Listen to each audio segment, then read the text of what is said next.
Waktu awalnya 98 kita bersedekah.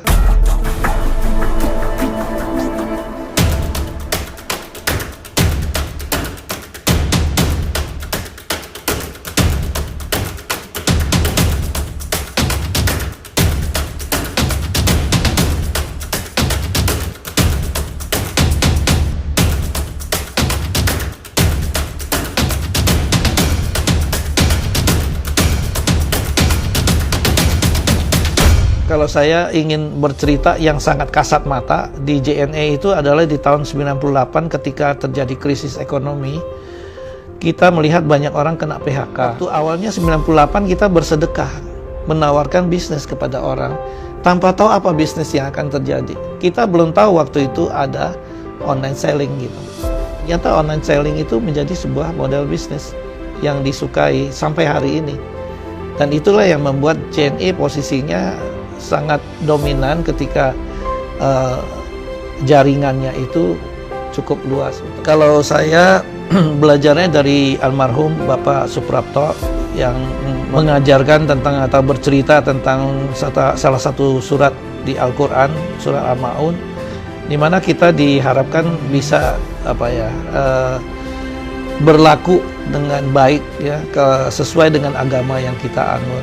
Menjadikan sebuah kesimpulan buat saya bahwa di dalam kegiatan komersial kita juga perlu ada kegiatan sosial. Pekerjaan sosial yang kita lakukan itu mudah-mudahan bisa jadi berkah kalau kita sudah lakukan juga sosialnya.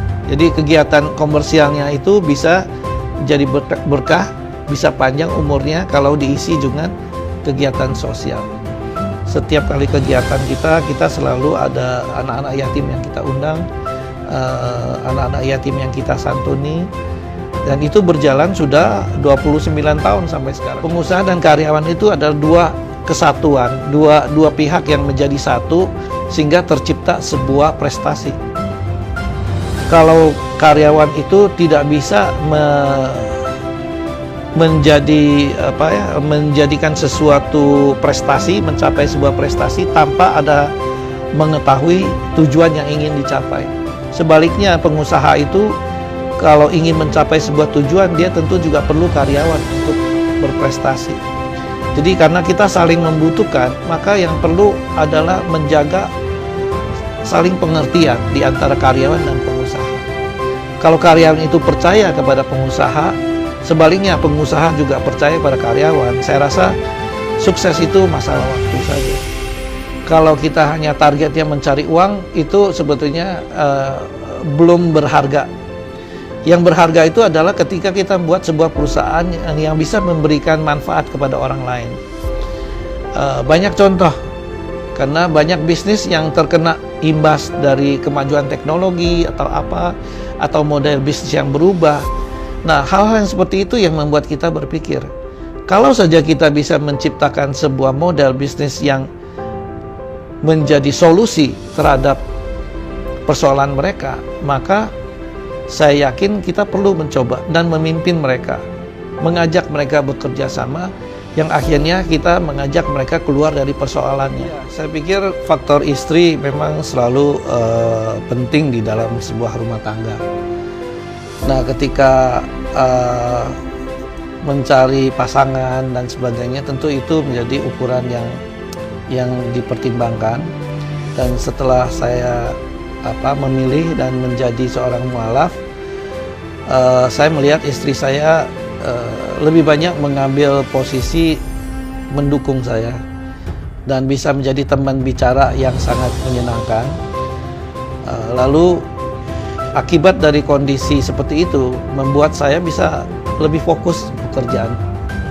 Jadi karena tipe saya ini memang lebih suka menyelesaikan pekerjaan itu secepat-cepatnya, karena kemungkinan ada pekerjaan lain atau masalah lain di esok hari. Nah, masalah keluarga kalau itu tidak terlalu penting, itu biasanya tidak saya urus. Maka saya bisa konsen pada pekerjaan saya, pada tugas saya, yang akhirnya kita bisa melihat apa yang saya bangun seperti yang saya lakukan di JNE itu sampai hari ini masih bisa dianggap sebagai perusahaan yang jadi tuan rumah di negeri sendiri. Itu di dalam keluarga, sebagai keluarga yang tadinya lebih banyak arah keyakinannya itu di Katolik dan Kristen, tentu saya juga harus mempertimbangkan bagaimana pandangan orang tua. Tapi kebetulan orang tua saya termasuk yang tidak melarang, maka saya dapat kebebasan untuk memilih.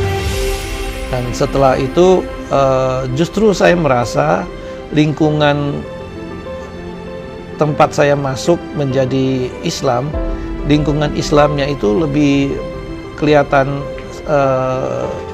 lebih welcome untuk menerima saya sebagai anggota, dan banyak yang siap memberikan ilmunya, memberi pelajaran dan membantu lah.